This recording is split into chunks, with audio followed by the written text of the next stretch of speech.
ありがとう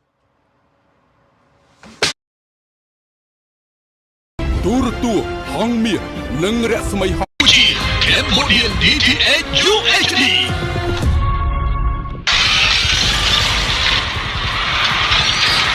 Killer Karaoke Cambodia រដូវកាលទី2ឧបត្ថម្ភផ្ដាច់មុខដោយរាបៀទូកកំពុងអបខានដំបូងបំផុតនៅប្រទេសកម្ពុជាអបភ្លៀងតបាយទៀងជា Cambodia DTH UHD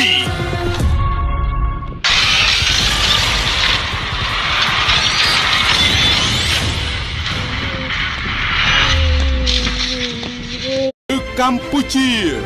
ហងមាសជាទីពេញចិត្តរបស់កម្ពុជា Cambodia DTH UHD